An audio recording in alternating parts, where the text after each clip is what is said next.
Sha'ul, thanks for coming on. Really appreciate you taking the time to have a conversation with me. Would you mind telling us a little bit about yourself before we get started?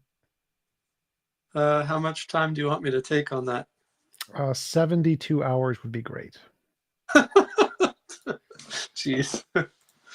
um, no, this broadcast is personal to me because I grew up as a Roman Catholic.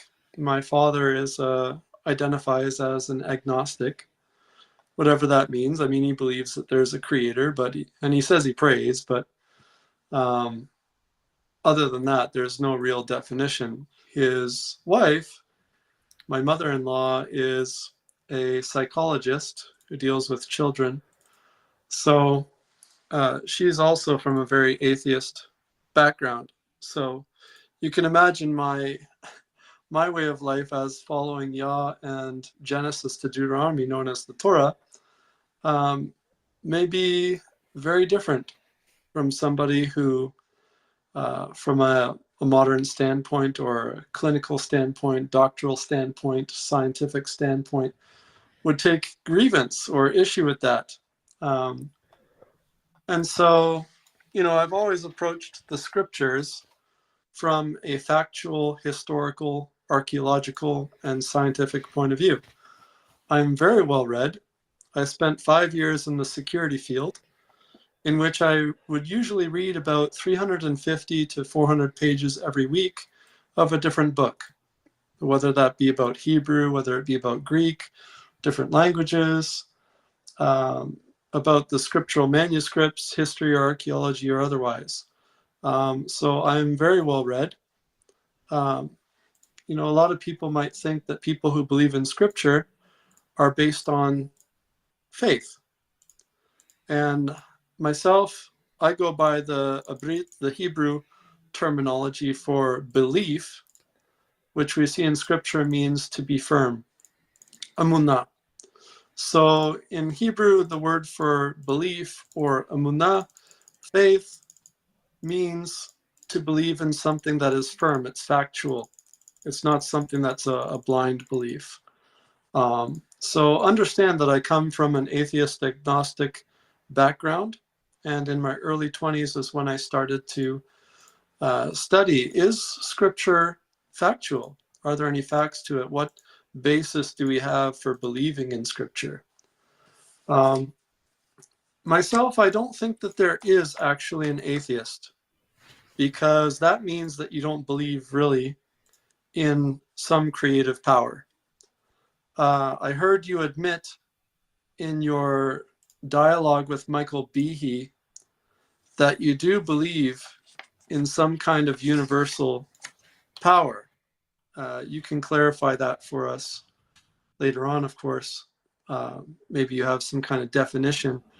But all roads lead to the idea that, as the Ancient Aliens series says at the beginning of every episode, we are not alone. So the idea that we somehow came from some big bang or whatever, all roads lead to some kind of beginning. At some point, somebody has to admit there was a beginning somewhere. How do you define that, whether you believe in the creator or not? But what I have noticed is that atheism, agnosticism as a society, as government, as politics go, it results in what's called amorality, meaning that there is no objective morality. It's all subjective. So if you want to be a female, go ahead. If you want to creep on young children like a certain politician does by sniffing and groping them in public on video, as we know a certain politician in the United States does quite often, and no parent says anything otherwise, who's to question him? He's loving the child. And so pedophilia is now redefined as child love, and it's all natural. Who's to say it's wrong? So unless you have scripture which defines a creator and defines our laws, which, by the way, most of our laws are based on scripture. The idea of interest, the idea of indentured servitude, that's what we all are. We pay our taxes, you know? Well, those existed So, before the Bible, so a few things there I wanted to pick up on first. One is that atheist countries with predominantly atheist members are more moral than Christian countries. Most of the morals come from predate Christianity. Very, very. I don't think any unique models come from Christianity or any of the Abrahamic religions. I think all of the principles predated that. Um, the fact that some like communist countries have lots of immorality. Communist countries aren't atheist countries; those are separate things. The atheist countries are the ones that have principles based on secular nations, not based on communism. Communism has nothing to do with atheism. Most atheists don't like communism. So, like an atheist nation would be like Finland, Germany, Japan, Switzerland, Sweden. Those are atheist countries. Um, Soviet Russia was a communist country. North Korea is a communist country. China is a communist country. They're not atheist countries. They're communist countries. Um, and so it seems like of the countries that are actually atheist countries, they're the most moral places. And most academic philosophers in the field of moral philosophy are atheists, but also believe in objective morality. So you don't need a God for objective morality. That's not, God's actually a really terrible basis for objective morality. It doesn't even work academically. I'm just saying that there is no such thing as an atheist. Number one, our Roman calendar. Do you celebrate Christmas? Do you celebrate Easter? Do you celebrate any of those things? I accept presents from anyone at any time of the year, but yes, I'm happy to. Okay, But so what do you, when you said were there no atheists? Like I'm an atheist. I don't know. Like I think there is a fundamental essence to nature, which is quantum fields, but it doesn't have a mind. the Earth itself, because this is one thing that atheists and people like myself should all agree on, which is that we came from the Earth. Scientifically speaking, we have proven that our body is made up of water and minerals. And so you need iron, you need magnesium, you need sulfate. Right. Those To come from stars. Like we're made of star stuff, and the star stuff so then explodes our, and lands on the so planet. our Earth came from the stars, is what you're saying. Yes, the parts that we are made of that make the Earth. Okay. And then somehow lightning struck a primordial soup in which some mud and some bacteria was in, and it just continued to develop and develop from there. That's what you believe? Well, I don't believe about lightning or anything, but yes, I believe that chemical bonds formed in a puddle based on the novel predictions made in the field of chemistry and biology, and that explanation is better than any other explanation because none of the other ones make novel predictions. So we all agree then that we evolved from the ground, from the makeup of Earth itself. Sure, That, and I agree with that. Now, sure. scriptures tells us that we were made in the image and likeness of the Creator from the ground. So that's the explanation that I have. Now, I think it takes more faith to be an atheist like you than it does for me. See, I don't need a blind belief in thinking that we somehow developed from a bacteria in a pile of mud.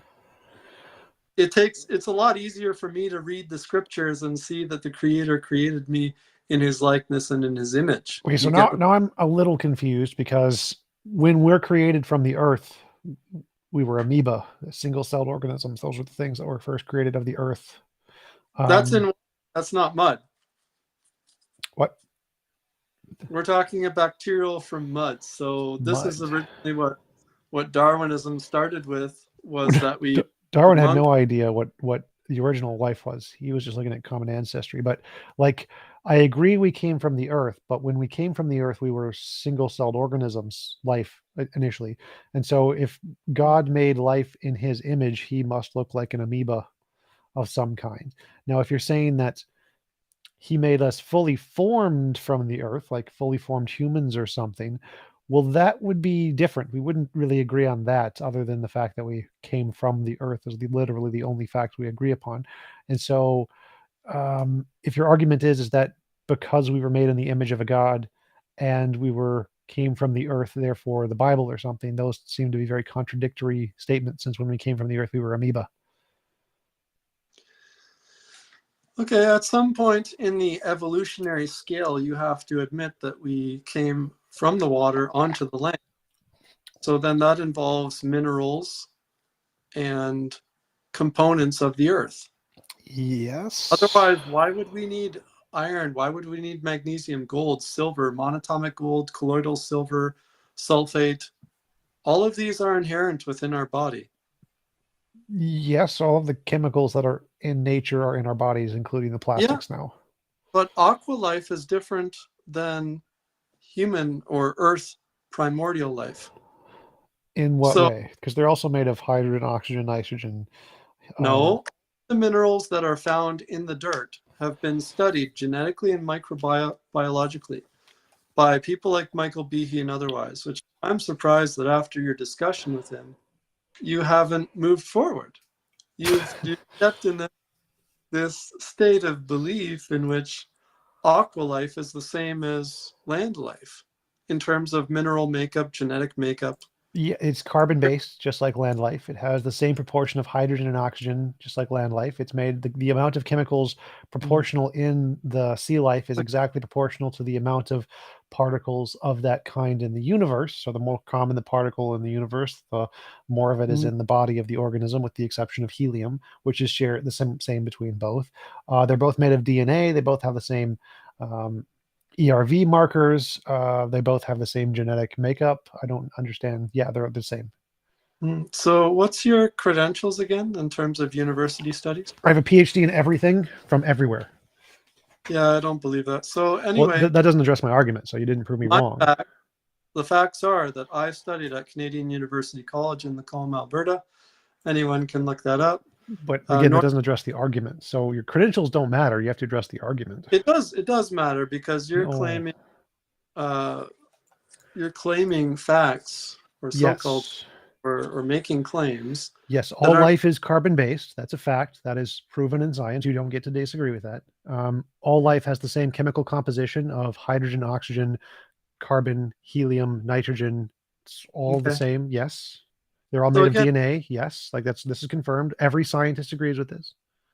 we talked about amorality and the fact that there is nothing in atheism or agnosticism, belief without a creator, that dictates whether you can tell somebody else whether something is moral or not moral. Well, I that's know that not you're engaged true. very heavily in philosophy and ethics, as which I have also. But then you would know of moral naturalism, which is literally the position that morality can be known by facts of physics, right?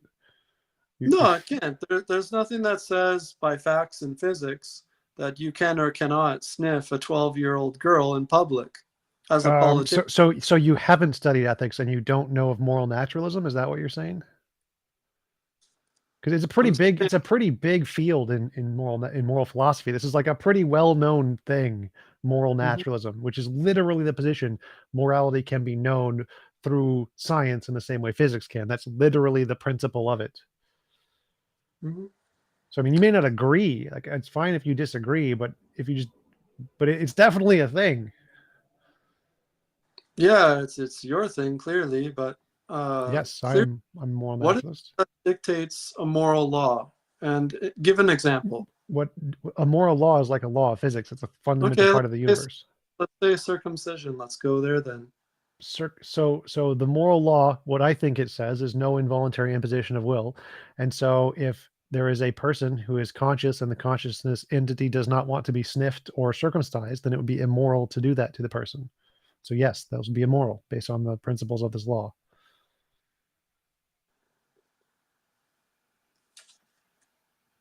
Okay. Um, the scrolls of the Torah are some of the oldest and well-preserved writings, as I'm sure you're aware of. Genesis to Deuteronomy Sure. have been by scribes for years. Sure. And I have been acquainted with the Greek Septuagint, the Samaritan text, the Aramaic Peshitta, Hebrew manuscripts, and I've looked at all of these. Now, there is nothing in the atheist mindset that should dictate to you that you should rest every seventh day. Okay, I'm There's not. lost. I'm lost. So you started with Torah is one of the oldest manuscripts? Yes. And then from that, there's nothing in atheism that we should rest the seventh day? That's right. So clearly, in the Torah, we have a creator who gave his laws and his lifestyle to us. So to me, this is more than just about a text. It's about a relationship with the creator. And I can give you examples of prayer journaling in which I have written out my prayers and seen answers to those prayers. And I'm not the only person. Of course, this debate will never end. Atheism will continue to try to make its way into mainstream to prove that there is no creator. But the fact that people like myself have a prayer journal and answers to those prayers, as well as visions that have come to pass, as well as prophecies. Now, you can't negate all of that. Well, I would actually accept those. So if you had novel testable predictions like prayers and prophecies were things you were predicted about the future which weren't predicted by like science or other hypotheses, and you got them right, yeah, that would definitely be evidence. I would be happy to grant that.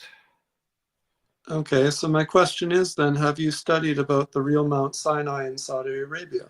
Yes, I have. And Noah's Ark and the split rock and the Reed Sea being blown by the wind and the thing that people think is all of the evidence of those events. I have quite studied those. They're very entertaining and demonstrably false. Yes. Okay, I'll allow you to prove your case. Okay, which part do you want to talk about first? Well, the fact that there is ancient Hebrew for the hieroglyphics at the altar of the golden calf in Saudi Arabia that is guarded about by a fence. Jim and Penny Caldwell have written about this extensively, as well as Ron YaHUAH, as well as why does this matter? Yes, there's Hebrew written on a rock.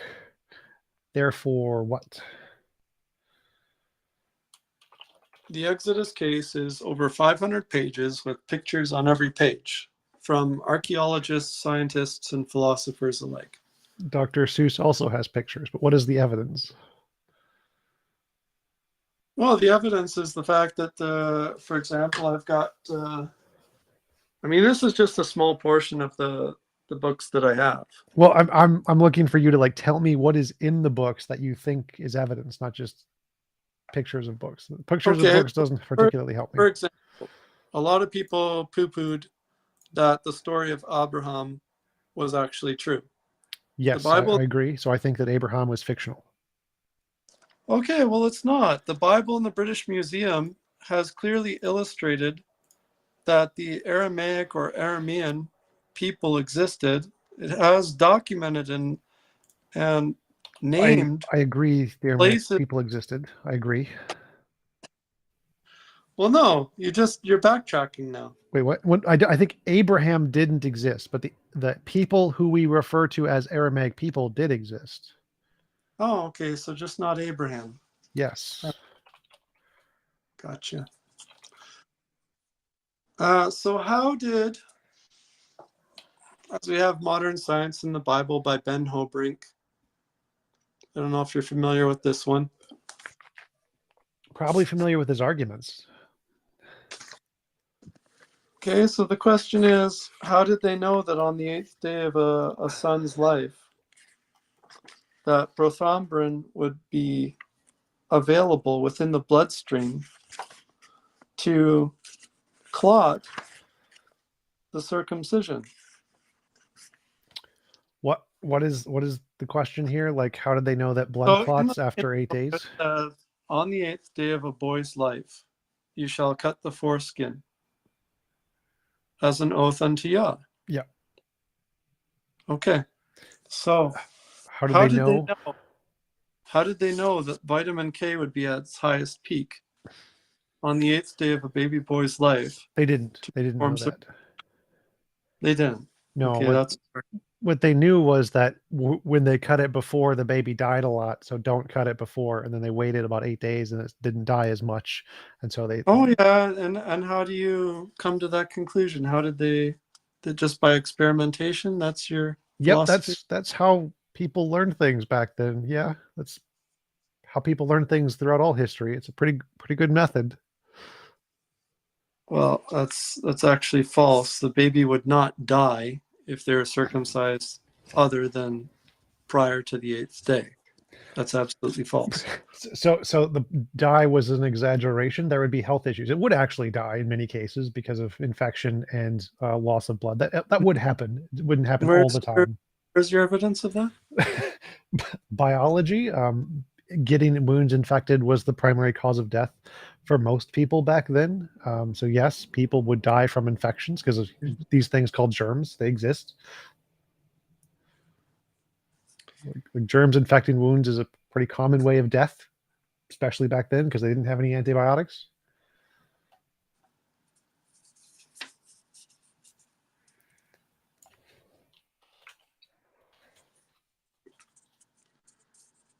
Okay. You mentioned in your debate with Michael Behe about the lizard growing a placenta.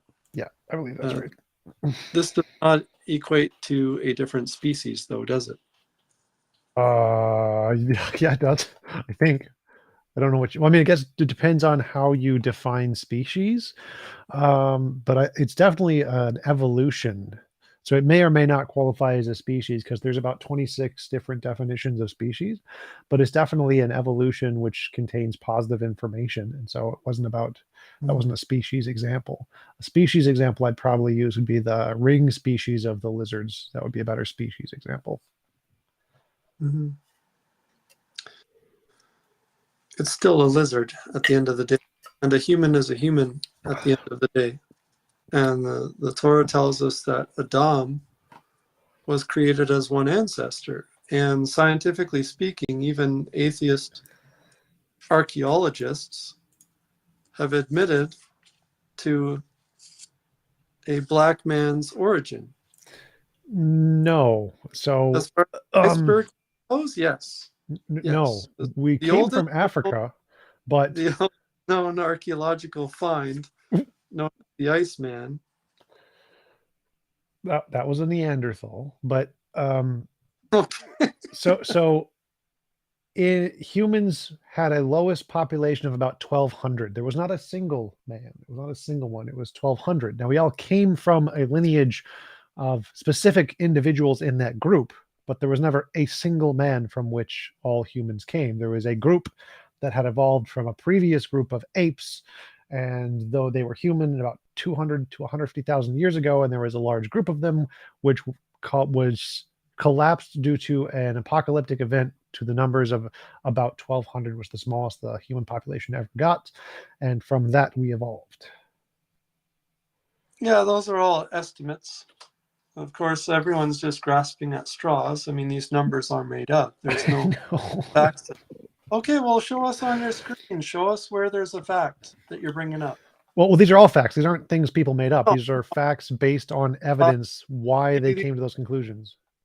I've seen you do these talks with numerous people, Sure. and never once do you show us a single fact on your screen. Lowest human population. Around 70,000 years ago, a super Mm-hmm. gigantic volcanic eruption in Indonesia caused Yeah. a global cooling event that may have lasted Oh, 1,000 years, and so it's the not human 65. population would have been around 3,000 people. This Yeah, is so it's not from 65,000. It's not what? 30,000. It's not What? 30,302. It's not 30,705. It's not 75.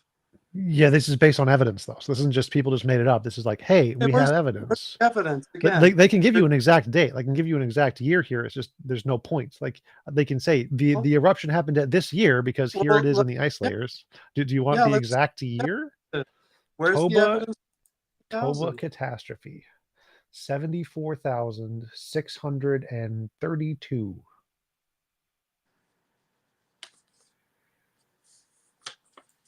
Toba super volcano eruption.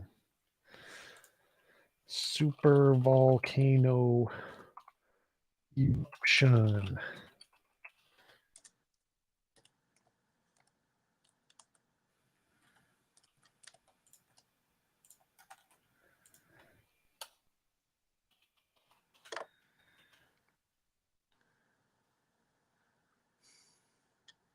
Okay, so the first one that pops up is, of course, Wikipedia. We all know we can trust Wikipedia, right? Well, Wikipedia is a source for sources. Wikipedia isn't a source. So yes, you Right. can because it links So to we're going academic back journals. to 93, the journalist Ann Gibbons. This is 1993, before we ever had any real cell phone or any kind of real technology. She estimated 70,000. So she pulled this Okay. number out of her ass. No, she estimated by looking at data. So Oh, okay. it's By not the what? same. Like Where's reading the the Bible is pulling stuff out of your ass. Looking at actual scientific data is data. Like if you want, I can find specifically the exact data, whether they used ice core mapping or looking for residue from the volcanic ash. Like I can tell you how they did this, and I can give you the methodology so you can confirm it yourself, and I can show that this is an accurate well, methodology. there's plenty of internet sites that you can consult for the geological layers. And I know exactly what you're talking about, the strata of the geological layers. As if that geological layer sense makes any sense. It does. Why do you You think can it go doesn't? by the fact that there's some ash here, there's some rock here, granite, there's followed by so-called volcanic rock. You can't go by those strata and attribute dates to them. The geological model of studying strata has been debunked for years. Okay, so there's this thing called summer and this thing called winter, you know, and they happen pretty regularly. And during summer, ice melts or snow melts and becomes ice. And during winter, there's lots of snowfall. And then during summer, it melts and becomes ice. And we can see these layers and these things called ice cores. And so we know, oh, it was summer now because we can see a more melted ice flow. And then we can see, oh, it was winter now because it's more fluffy and stuff. And we can look at the layers and say, ah, summer, winter, pretty, pretty, pretty, pretty well. And so we can say, oh, look, there's a bunch of ash here, and the ash has the same chemical composition from this supervolcano ash in Lake Toba that also landed in all these other places that we can compare to. And we're like, oh, so it happened at this date because we can go summer, winter, and it's this many years. Like, what's the problem with that? I'll just leave it to your viewers to go and check for the reliability of geological strata studies. They, they Reliability pull of these ice core dating. they pull these numbers out of nowhere. Oh, they'll say, "Oh, this layer was 1,000 years. Oh, this layer was 5,000." So the accuracy of ice core dating is plus or minus 2 years. That's what we got. 2 years, 2 year accuracy. That's pretty good. It's pretty good. It's pretty good. It's pretty good. 2 years. That's if you trust the science. The relative accuracy among several ice cores is plus or minus a half a year. We can get it down to a half a year. It's good. It's good. Due to the identification of several volcanic marker horizons in each of the cores, like like a super volcano in, I don't know, Lake Toba. That'd be volcanic marker horizon. It's not bad. Mm-hmm. It's pretty accurate for 70,000 years. Get plus or minus a couple of years. It's pretty good. It's pretty good. Yeah, if you believe that, that's fine.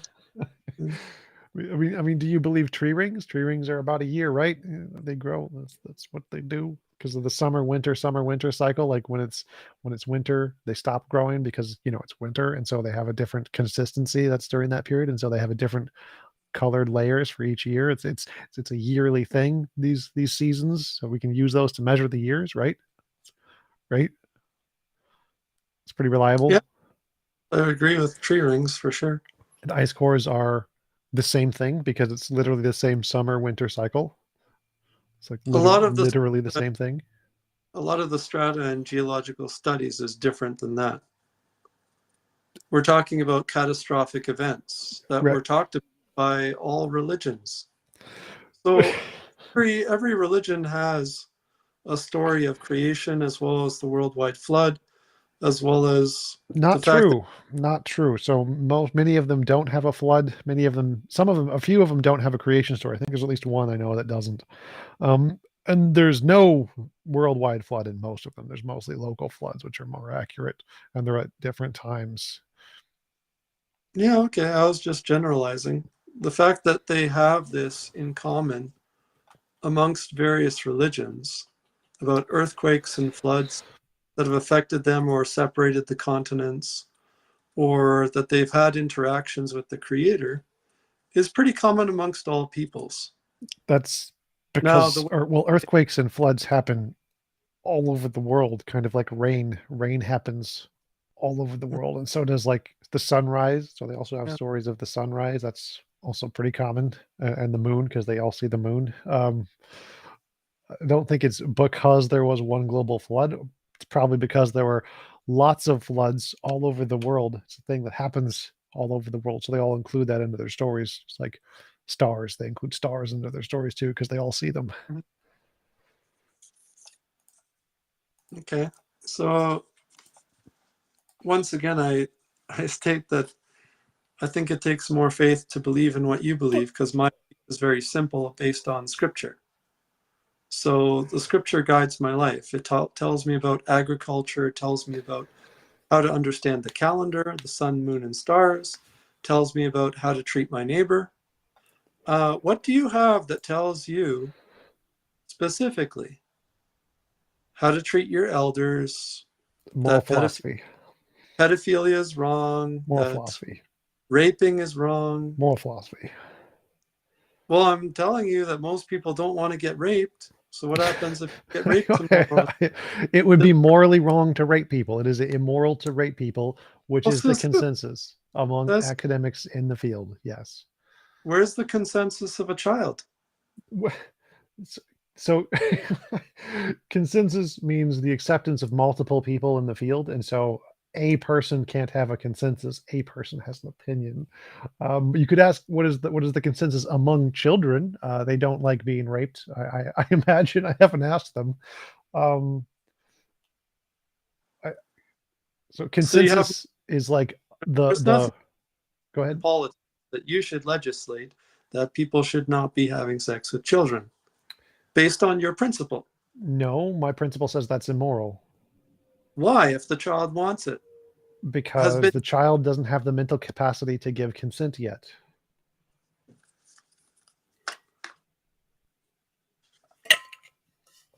So based the on, principle is non-violation of consent, but if you can't give consent, then that would be a violation of consent because you haven't given consent. So you have to have a certain intellectual acuity to give consent. And if you don't have that, then you can't give consent, and it would be therefore a violation of consent. okay, but there's nothing that morally tells you what animals are clean or unclean, or which ones have parasites, or which ones. They all have parasites. What? Science tells us which ones have parasites. In Leviticus 11, which I'm sure you're familiar with, we have a moral objection to clean and unclean animals. How would you know that if you didn't have scripture? The same way the people in the Bible knew it, through trial and error. Like the reason people outlawed eating pork was because more people died after eating pork because it was undercooked. And so because eating pork caused excess deaths and people could see that, they outlawed pork. Same with shellfish. They knew it because they could literally see with their eyes when someone died from eating it. This was not knowledge that was gained from the Bible or the Abrahamic religions. This was things that were true before that, and other religions already knew all of this stuff, and it was adopted by Christianity. So we know it the same way we know everything in science is by testing it with science stuff. Yeah. So we have, at the very least, you have to admit that scripture does give us a historical view of humanity Sure.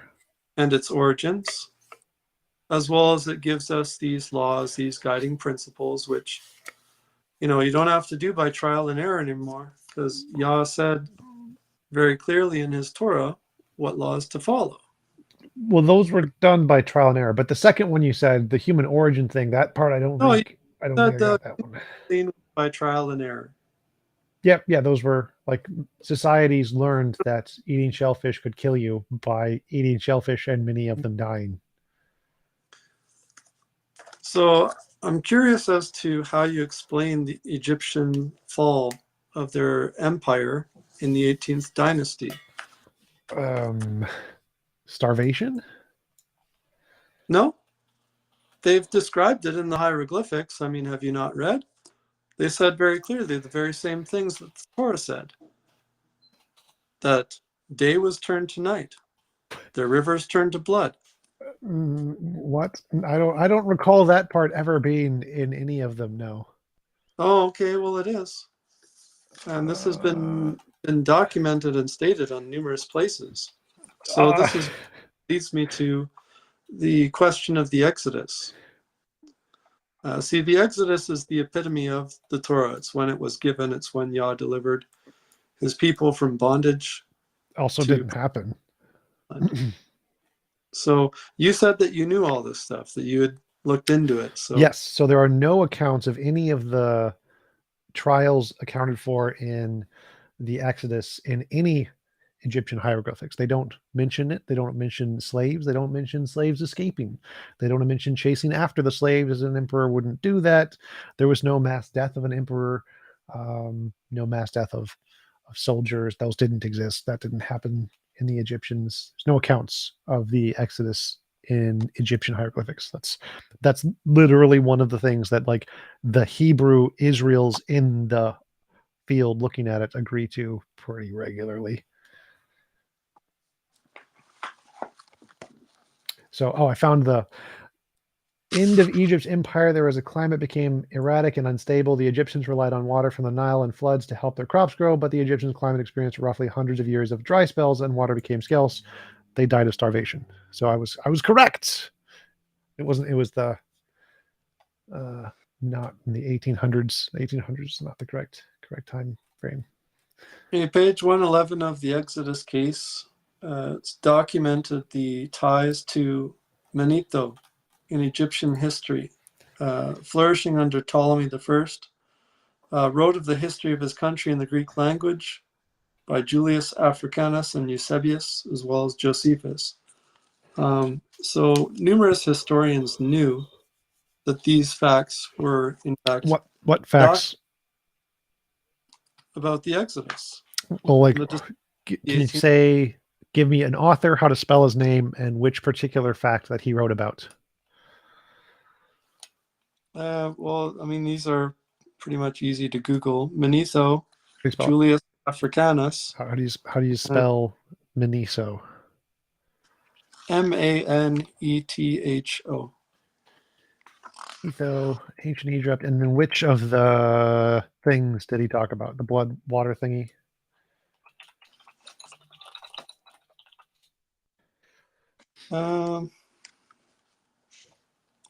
The native historian of Egypt, which is Sebennytos, under Ptolemy I, wrote the history of his country in the Greek language. This is known by extracts by Julius Africanus and Josephus. So Manetho divided the long succession of pharaohs, as known to him, unto 30 houses, or dynasties. So these dynasties got divided because of the Exodus. Which of the tribulations did he record? That's the part I'm looking for. Which historian, which of the things of the Exodus did he record?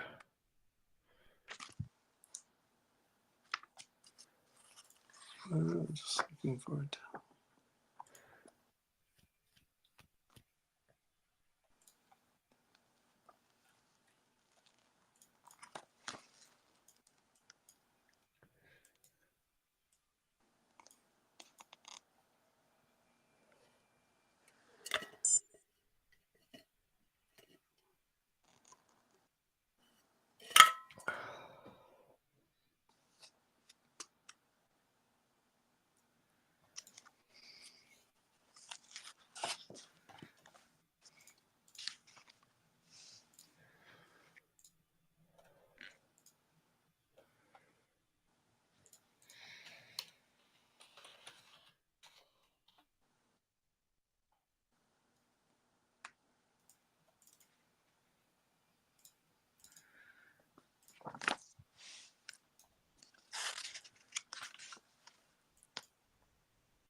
was from a book that was about Hatshepsut, the female pharaoh, by J. Tildesley. So I'm not exactly sure I don't have the actual picture of it to show you. I don't need a picture. I'm just like, I need a name of an author, how to spell it, and which of the Exodus thingies he predicted. Well, I mean, it's a fact that the Egyptian dynasty ended in the 18th dynasty, as far as the Hebrews are concerned. What does that have to do with anything? What does it have to do with anything? It has to do with the fact that the Hebrews, which you admitted their trade routes were documented, the Aramean people, which are the sons of Aram, the Aramean people, the Aramaic people, which you won't admit that Abraham was real, but you admit that the Aramean people were real. Sure. Well, these have been documented as being dispersed amongst the nations. There are numerous places around the world that are specifically named after the descendants of Abraham. So Sure. Saudi Arabia, to this day, you can go to Saudi Arabia and travel the Saudi Arabian Peninsula, and they call it the land of Al-Yahud, meaning the land that belongs to the tribe of Yehuda. Well, The tribe of there's places named after Sherlock Holmes and King Arthur as well. Obviously, if there's some figurehead of a religion, whether he was real or not, they're going to name places after him. This is evidence they were real. Also, there were dynasties. The 19th dynasty is a thing, and so is the 17th. It didn't end at the 18th dynasty. It ended like a few hundred years after that. Okay, so you met within that 1,000-year period, the dynasty. Yes, exactly my point. There was a 19th dynasty. They had a huge slave labor, which provided for them, and they've documented the story of Yusuf, the story of Joseph. Again, you might say that this that part I'm missing too, because I haven't seen documentation of Joseph anywhere in any actual historians other than the Bible, and there wasn't a huge slave trade. I'm just getting rid of your ignorance and asking you to pick up this book, the Exodus case. Yeah, I've looked at that, but all archaeologists say it's false. Every claim in there is false. So when they actually try to find non-biblical sources of those things that actually corroborate the data, there are not those things. That's why I was asking for name, how to spell it. The fact of the matter is that this is ancient Paleo-Hebrew. Okay. These are the soles of the feet that were engraved. Yah said, everywhere the soles of your feet go is promised to you. That whole Saudi Arabian peninsula belongs to the tribe of Yehuda. Okay, I'm missing how this indicates Joseph. There are pictures of feet people drew. Therefore, Joseph? No, Joseph refers to the storehouses that brought Egypt through the time of famine, which has been recorded in archaeological, historical Egyptian history.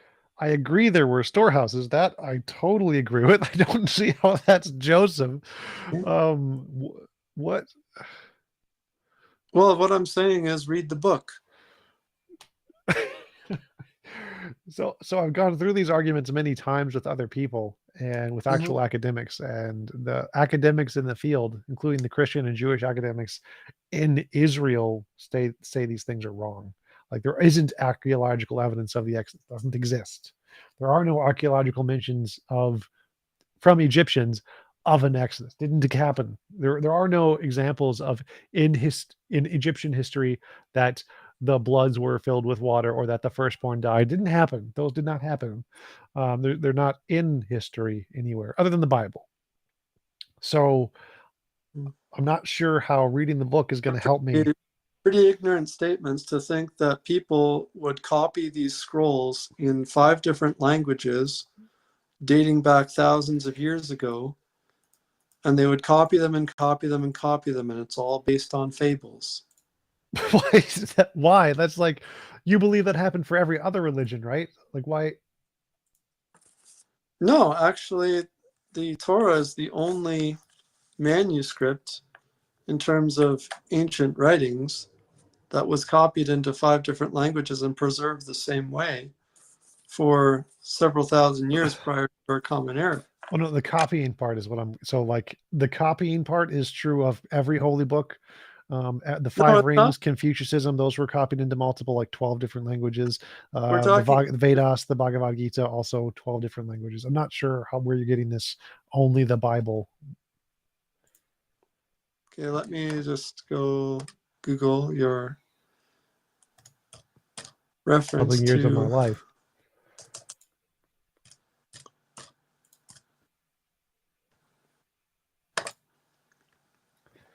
Stupid Google Drive.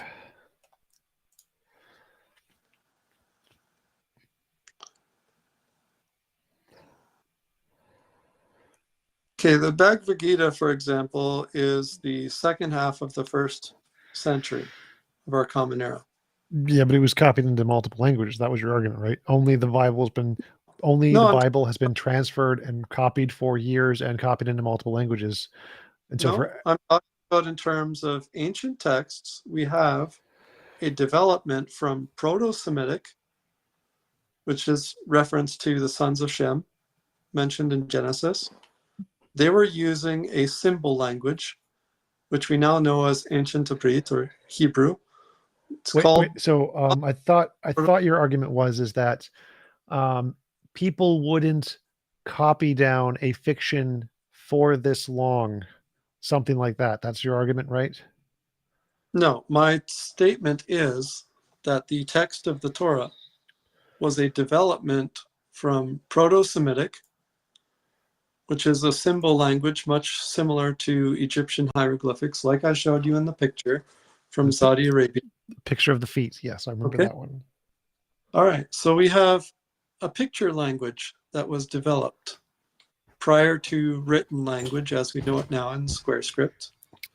Yes. And these stories about Abraham, about his sons, about the creation, about the flood, about the Exodus, all of these things were written within that language and copied into more developed scripts as we have now in the Dead Sea Scrolls, which is a Middle Hebrew.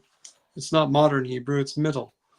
So these were for thousands of years prior to Christianity or prior to the modern development of English or writing or development of the paper and press. These were copied. So is your argument that people wouldn't copy stories from Sanskrit or any other picture language to more normal word-based language if it wasn't a fiction? Is that what you're claiming? I'm saying no, they didn't just make up these stories. That's correct. So Abraham did exist. Moshe did exist. The genealogies are all there. So what about like the Epic of Gilgamesh, which also started in Sanskrit and was then transferred? Yeah, I told you, the Bible in the British Museum and numerous other museums. I mean, are we going to now negate all the evidence that's in these museums about the existence of these people? Well, there isn't any. Like, that's the thing. The consensus of all the museums is that Abraham didn't exist, Isaac didn't exist, Moses didn't exist, the Gilgamesh didn't exist. So you're ignorant of history and archaeology then. What? Okay. So which one do you want to start with? Did Abraham exist? Go to any historical source you want. Most historians view the patriarchal age, along with the Exodus and the period of the biblical judges, as late literacy construct that does not relate to any particular historical era. And after a century of exhaustive archaeological investigation, no evidence has been found for historical Abraham. Mm-hmm. Did I miss something here? Would you like a source for this? McNutt, 1999. Diver, 2001. These are academic journals. ISBN, big number. ISBN, big number. What? These are academic journals of history. What do you want?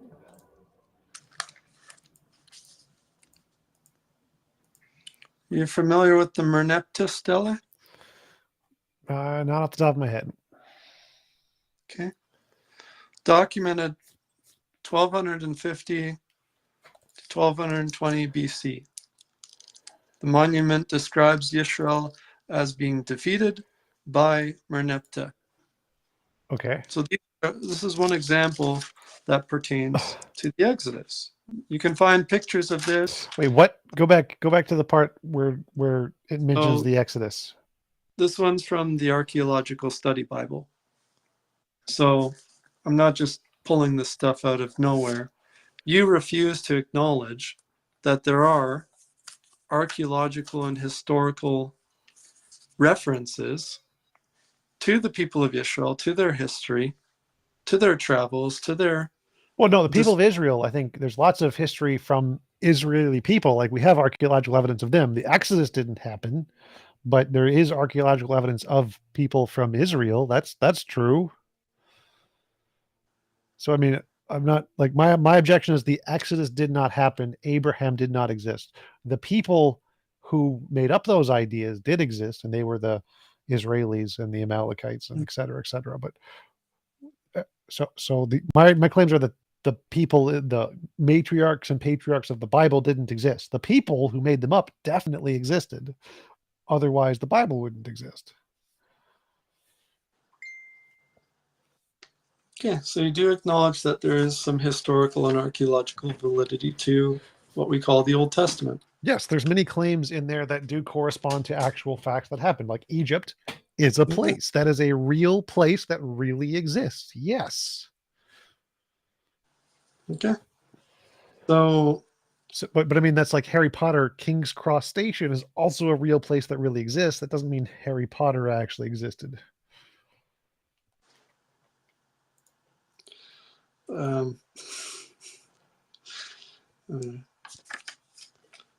As far as getting back to scripture goes, I talked about relationship. I mean, you've never had an answered prayer? I have, yes. Okay, would you like to share? I prayed for my Game Boy when I dropped it that it wouldn't be broken, and it wasn't broken. Okay, well, I'll tell you one thing. I met a person, her name is Linda Seabury, and 7 years prior to me doing teachings on the internet, she had a dream that there was a man in a white turban and a white robe teaching ancient Hebrew on the blackboard. And that came to pass. Another one that I had recently was I've been working pretty hard at a certain job in a different place than I am now, because you're lucky you caught me now, because I was living in a motorhome prior, didn't have access to streaming and so forth. So I'm picking that back up. But prior to that, Faith Kataka had a dream that I was traveling in the night and the lights on my truck were dim and I had to be there for Monday morning. And that also came to pass. I was given notice that I had to start my new job on Monday and I had to leave that night. And there was no excuse for it. And I didn't know that prior to that dream or that vision. I could give you numerous examples from my prayer journal. Well, I actually have lots of those myself, where I would see a vision of a particular fan while I was with someone in bed, and several months later, that exact thing happened. I had a vision of holding up a bag in front of a bunch of clothes, and it was a bag I'd never seen before. And about 6 months later, I had purchased that bag, and the thing happened. So I have these same things, but these are pretty common among human psychology, because the way your brain works, it actually makes vague representations of objects, which then, after something you experience in life gets close enough to be able to fit that vague representation, your brain will remember it as the particular thing that you experienced. And so it's not that you actually had a vision of this thing, it's more you had a vision of something ambiguous, and that when you had an experience close enough, your brain hyperimposed the specific details of that thing onto the vision. It's very well known. You actually have most people have these kinds of experiences where they have a flash of a vision of some kind that'll happen later. It's a very interesting phenomenon, but I don't consider this to be evidence of a god.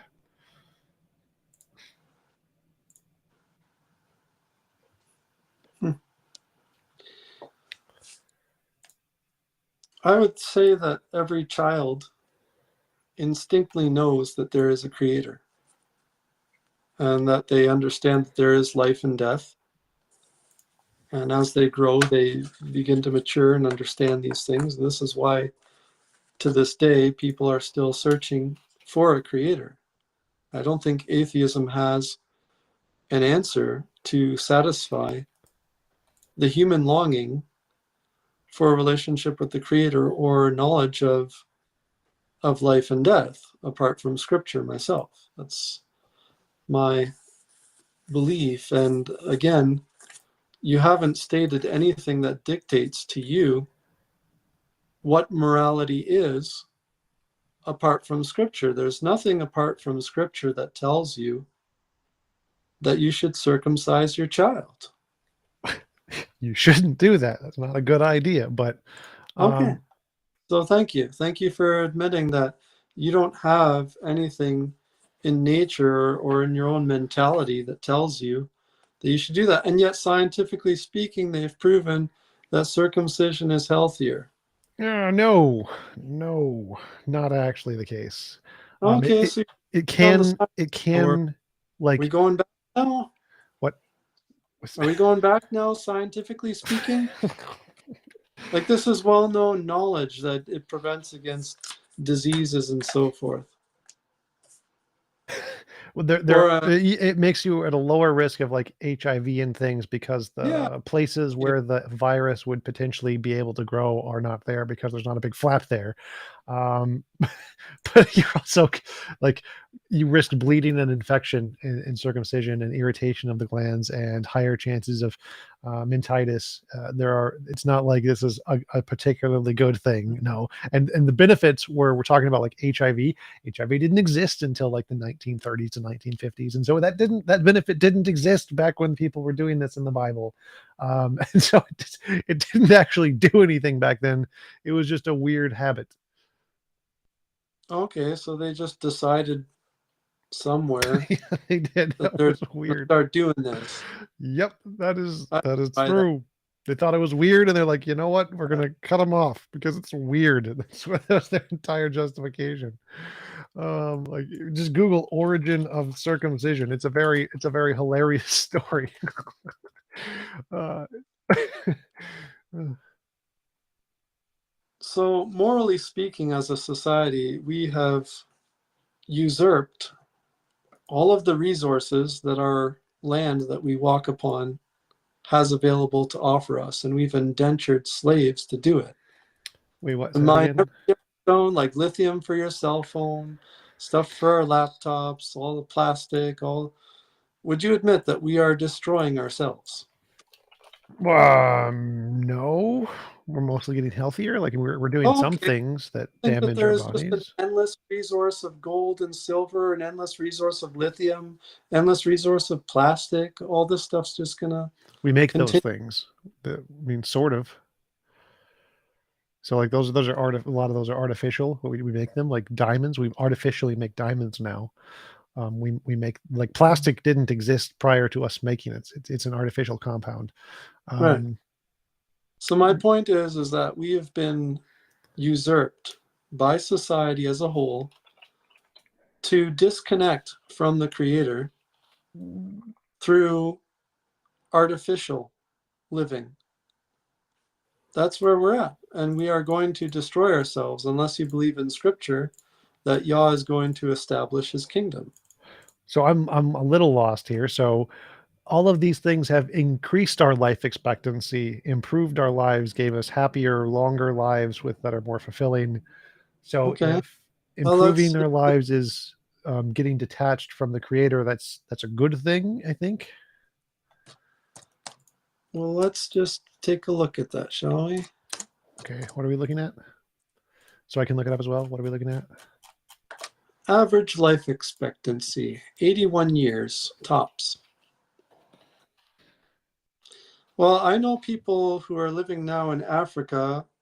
I'm pretty sure um, could handle either me or you in a fight at 95. And this is Okay. because they live a natural life based on agriculture. So could you Google life expectancy, average life expectancy by history? And then you should get a nice, pretty little graph with some lines on it. It's a beautiful little thing. There's some dips here during World War I and World War II. There's an unsurprising amount of dip, but there's a very clear trend in this line thingy. Yeah, 70 years. Well, no, so If that, like it's 1770, the average life expectancy was 28 for most countries, and in the highest countries it was 34. And then at mm, about 1900 or 1870, it started to go up a little bit, and then in 1900 it was at about the highest was 45. Average was about 35, and then now we're like three times that. And so I'm not, yes, our life expectancy has been going where, up a lot. where are you getting that from 3 times? Oh, Because I'm I'm looking. telling you about people who are living in Africa off the land right now that I personally know. Well, I'm looking at I name and data. on Facebook.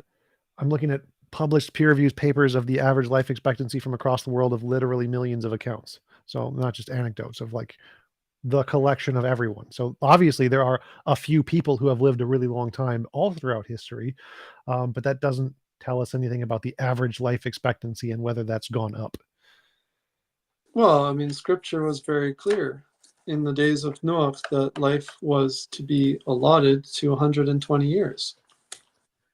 And this is what we find in today's studies is that people who follow scripture, who believe in scripture, who live an agricultural lifestyle, are living to approximately that age.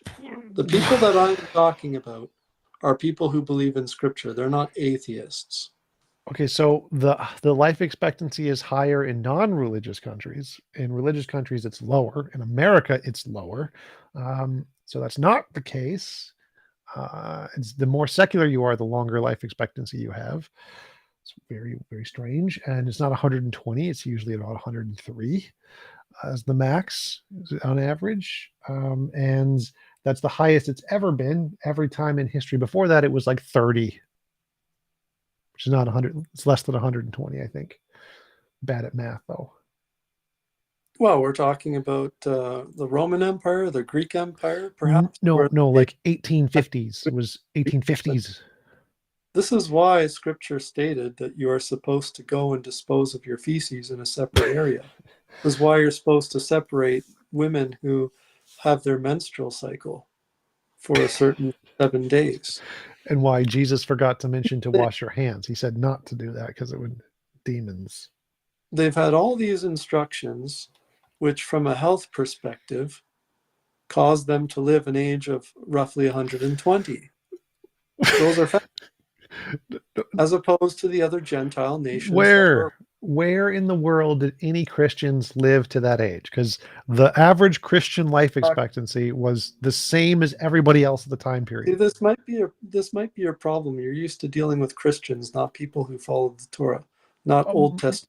my apologies. When I say Christians, I mean any Abrahamic religion in this context. So, any Abrahamic religion, Christian or Jew or Muslim, where did any of them live to 120 in recorded history?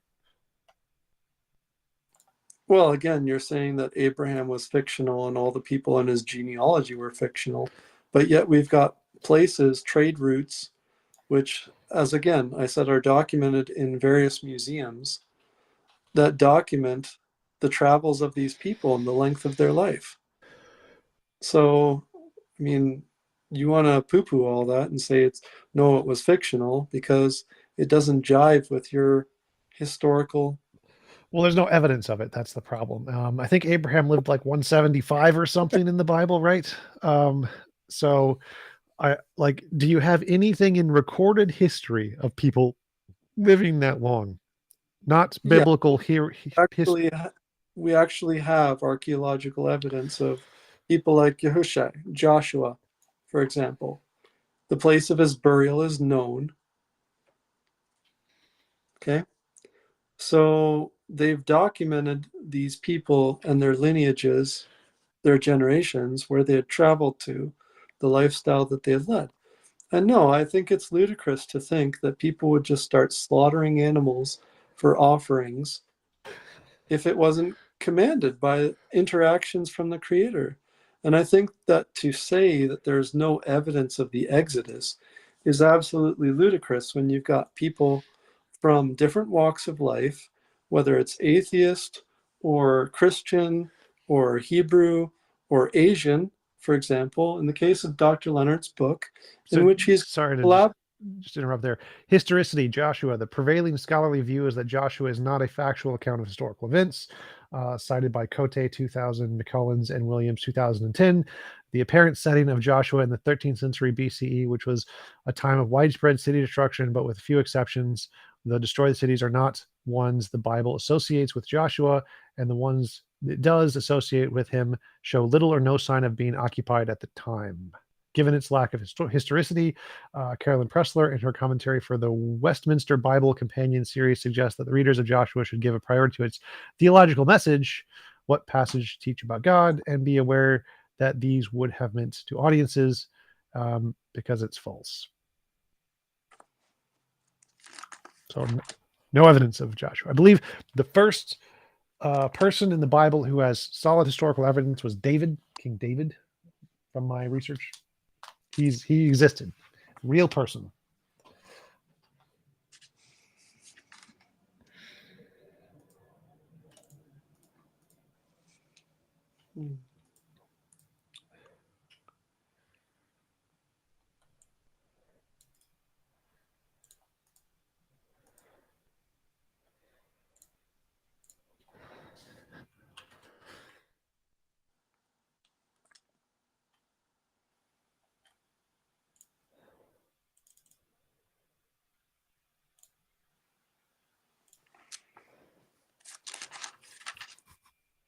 I was going to refer to the Dead Sea Scrolls with regards to the fragment for the book of Joshua, but I know that you wouldn't accept that anyway because you'd just say, oh, it was just copied fables. But Yep.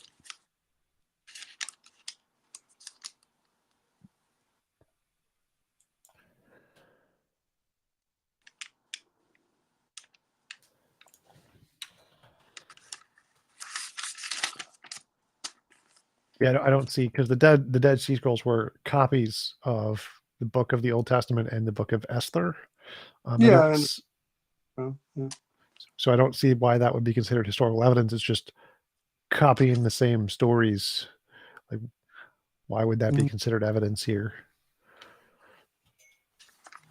Like, maybe if we had like an extra biblical source, or like if a different book mentioned him from completely different sources, that would be great. But if it's the exact same source, this isn't like a separate source that you're using for the evidence of Joshua. It's just a previous copy of the same source.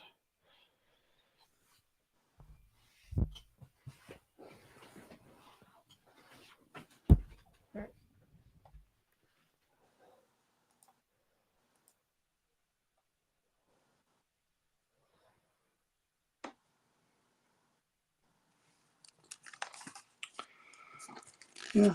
I'm not sure where you want to take our conversation at this point. Your belief system is based on the idea that morality is by consent. And we know for a fact that most of the time our consent is not given with regards to many things in life. Those things are So, immoral. Yeah. right. So atheism leads to amorality, which is that morality is subjective. Well, no. So It's not violating objective. consent is an objective principle, so it's independent of No. opinion. But let's say you had a daughter like Donald Trump, and you said that she was attractive, of which statements that he has made before, and then you see him at Epstein Island. Um, you know, Yes, this is Donald Trump is immoral. I can say that objectively. okay. Thank you for we at least agree on that.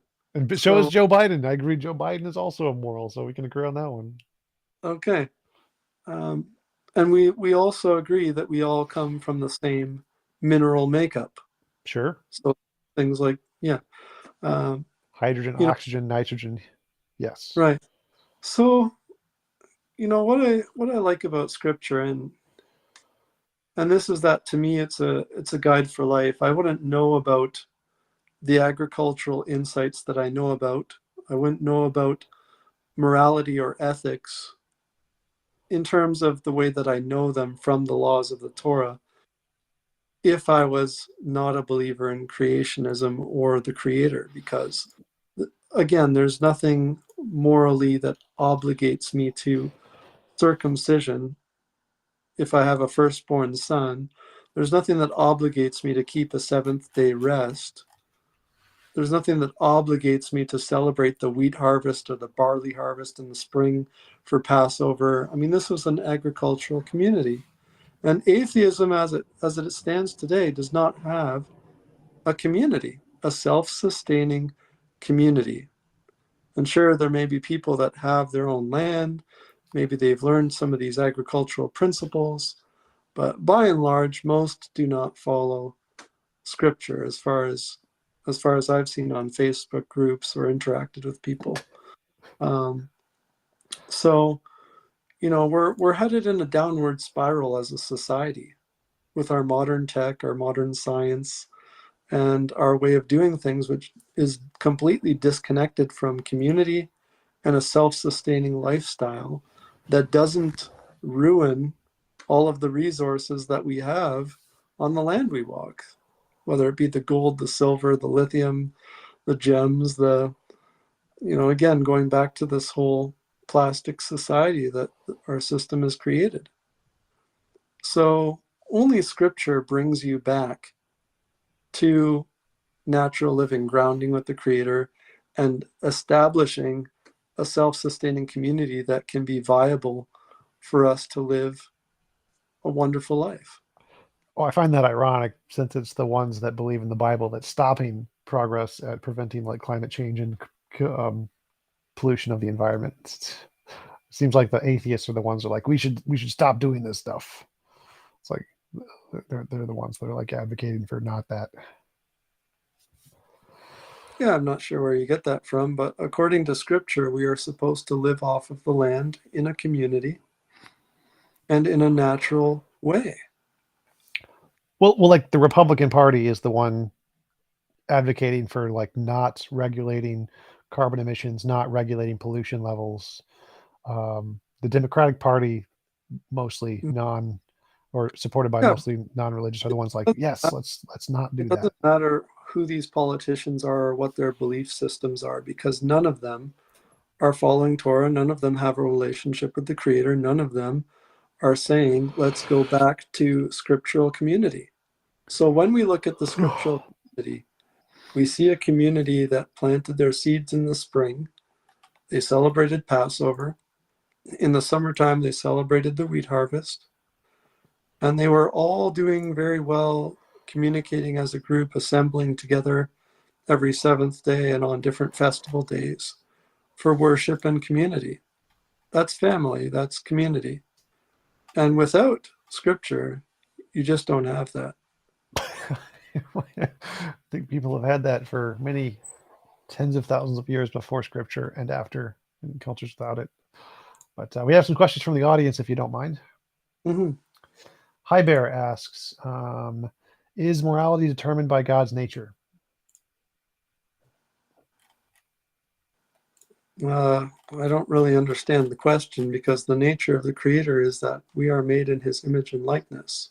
Now, if He is a reasoning, thinking person, He says, choose you this day who you shall serve, whether it's going to be Yah or whether you're going to be focused on ourselves. And as we see, society as a whole has chosen to focus on themselves.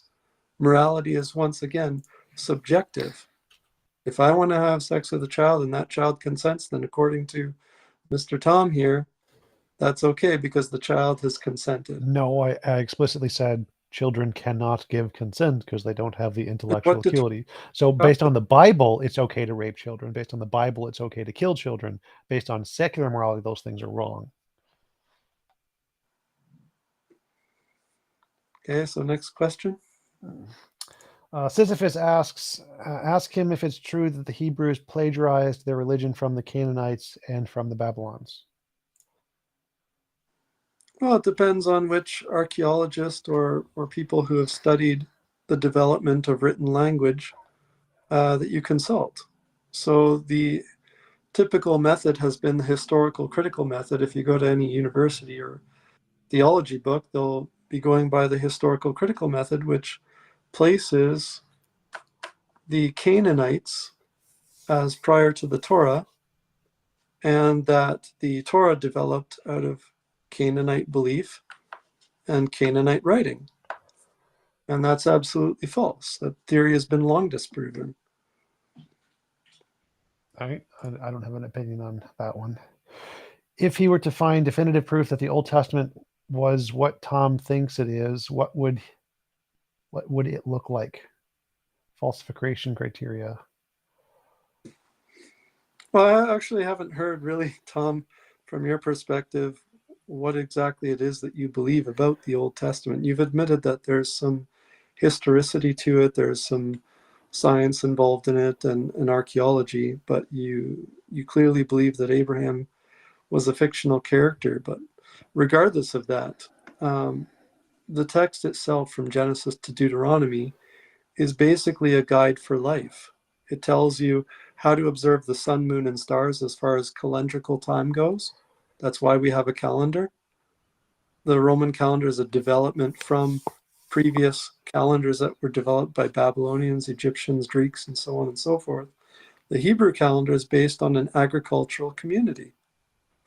So again, this goes back to community, calendar time, agriculture. All of those things are involved in what we call the Torah. It's essentially a guide for life. I think the question is like, if I'm right that the Old Testament is a fiction, like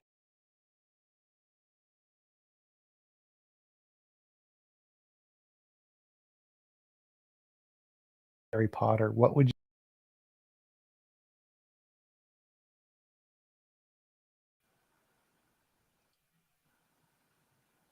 Oh, sorry about that. I cut out a little bit. I think it was asking if the Old Testament was a fiction, like I think it is, like Harry Potter. What would you expect it to be? Or how would you expect it to be different than how it is today? Well, this is what I find interesting about the Torah in comparison to, say, Egyptian writings. The Egyptian writings had various, um, when you compare the health laws, for example, Leviticus, it's very specific as to how to heal different ailments. Whereas the Egyptians had fables about spitting in people's eyes and um, different kinds of poultices that you would make that were, horse hoof and this, that, and the other that they would mix to congeal and, provide health care. So when you compare the health care or laws that are written within Genesis to Deuteronomy, for example, and you compare those to the historical data that we have from other peoples, other nations, other cultures that were existent at the time that the Torah was given, there is really no comparison as far as health and morality go. So, for example, an Egyptian would have no problem killing a slave, um, and nothing about that. So, um, in comparison to the Torah, we've got different laws. So, that's my understanding is just comparing it with other people that were extant at that time. Okay. Um, Next question from GeoSam is why? It's just the single word why. Well, there again, I think this conversation wouldn't be happening if somebody wasn't searching for some kind of spiritual answer, some kind of long. Again, I think that that's inherent. The need for a knowledge of the Creator, a need for understanding life, what happens when we die, um, a need for understanding where do ethics and morality come from.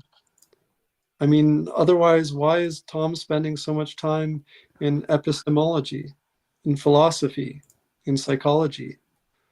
And that's just a part of life. We have marriage counseling, we have child counselors.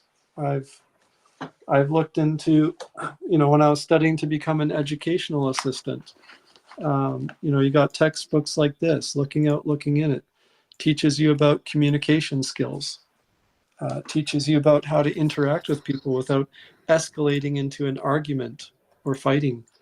Uh, and then you've got books like this one, What Would You Do? An ethical case workbook for the human service professional. I don't agree with everybody. I might not agree with Tom. I might not agree with my coworkers, but we're all human. How do you ethically interact with other humans? Even if you disagree with them philosophically, I might not disagree with a person changing their gender. Does that mean I'm allowed then to treat them like crap? No. So we've got all these things that we've looked into. I'm 7 years older than Tom. I was born in 1981. So, and I started my spiritual journey when I was 20. When I rolled my car, I started to think, oh, what would happen if I died? I grew up Catholic. My father was atheist or slash agnostic, meaning that he acknowledges that we didn't just come from the mud. We came from somewhere. And even the atheist has to admit that at some point, where did the stars come from? If you say that the earth came from the stars, where did the stars come from? We can go back infinitesimally retrograde, but at some point, everyone has to admit that there was a beginning. For the atheist or the agnostic, you say that the stars always existed, or some kind of bang happened, some kind of boom, some kind of building had to take place, but there's a beginning somewhere. Now, I just happen to admit that there is a creator whose name is Yah, who's revealed himself very clearly in multiple languages, that revealed himself to a specific people, though they be small, being the nation of Yisrael, the Hebrews, and he gave them these laws. And there's evidence of the first temple, the second temple, and the nations came against them. And so the prophecies of Deuteronomy chapters 28 to 30 have happened. Those are historical facts. We can document. If we just read Deuteronomy 28, we can see that those things have happened. To deny that existence, to me, is absurd. It's denying history and archaeology itself. Okay. Why, TP Seeker asks, why would God even allow such evil things to be created? I think you're allowed to ask that question, and it's fair. I think those things will be explained to us in the future when he establishes his kingdom. But in my opinion, all of this that's happening right now, including the pedophilia and the Epstein Island and the adrenochrome and the various other conspiracy theories, which are all facts and are being exposed, by Snowden and so forth. These things happen. Jeff Epstein exists. What can I say? He's a sicko. So these things happen. But all of this, in my opinion, in the future, the Creator will explain to us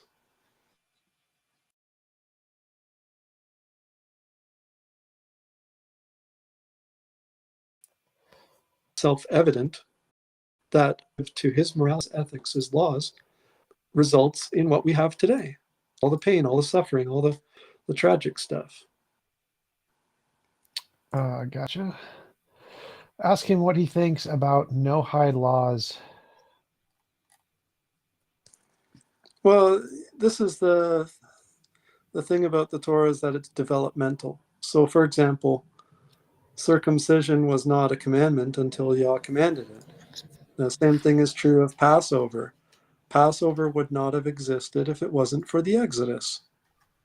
So, and I've talked and dialogued with numerous people who are vegans. They say, oh, the Genesis diet, the natural diet is not to eat meat or any dairy, or, let's go back to Genesis. Let's go back to that. And I say, well, okay, well, we were in Genesis, but now we're in Deuteronomy. So scripture is developmental. And this is what a lot of people can't handle. They want to go back to Eden where everything was perfect, and I wish everything was perfect, but time has gone by, things have developed, and history's been recorded.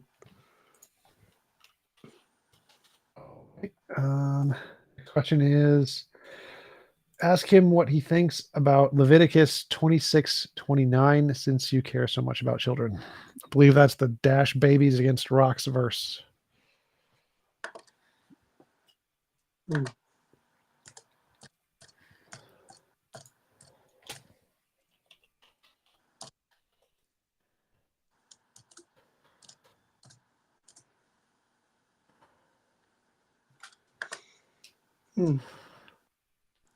Leviticus 26:29. You will eat the flesh of your sons and the flesh of your daughters.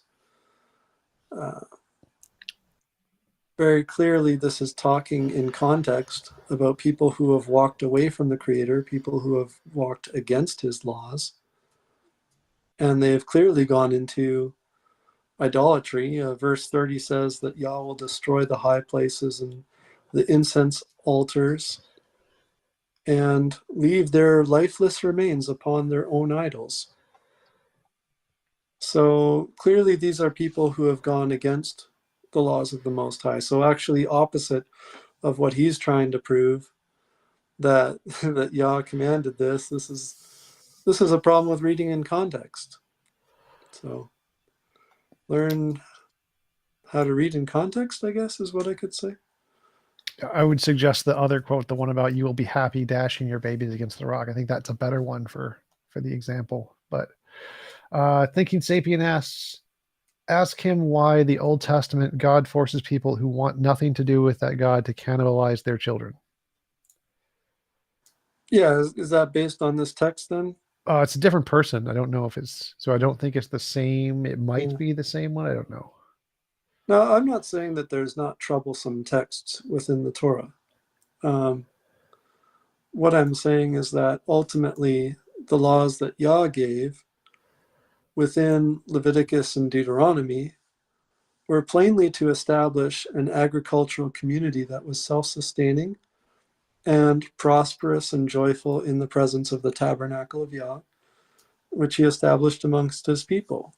And those remains of the tabernacle are still evident in Saudi Arabia, which again are fenced off by the government. So the Bedouin people admit to the historicity and archaeology of the events of the Exodus, which, again, I would encourage people to read the book. But, check out the archaeological finds yourself, document them. But again, to me, we can talk about facts and we can talk about science, but it's also about relationship. So I don't think a person is going to understand scripture or have a relationship with the Creator unless they want to. And if their sole inspiration is to just talk about science and the development of species, and then we're nothing but mud and minerals. Where's the spirituality in that? All right. Well, we have been going for about an hour and a half. Appreciate you coming on. Do you want to give any links or references where people can find out more about your work? Also, I did put your link in the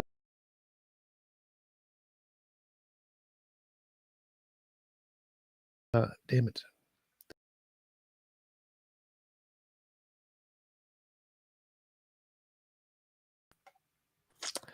Oh, yeah. Sorry about that. My stream keeps freezing for some reason. I don't know why. I'm going to restart my computer. Hopefully it'll fix that. But thanks for coming on. Do you want to give any links or references? I did put your link in the description so people can find that there.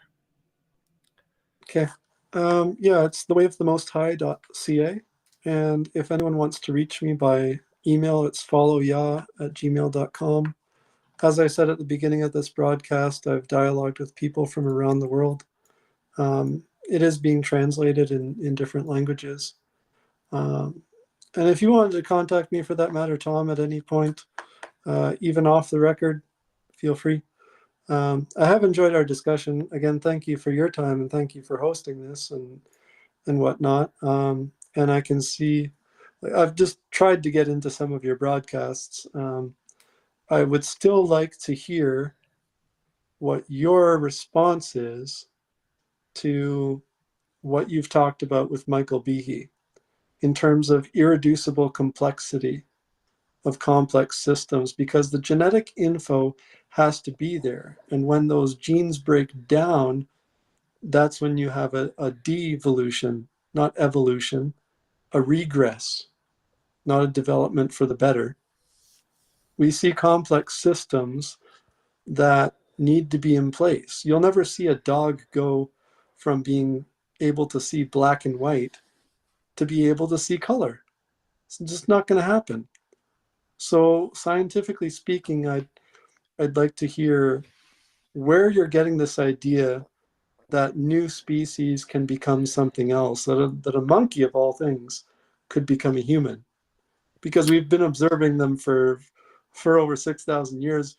Humans have had monkeys in captivity and trained them to do things, and never once have we observed a monkey become anything more than a monkey.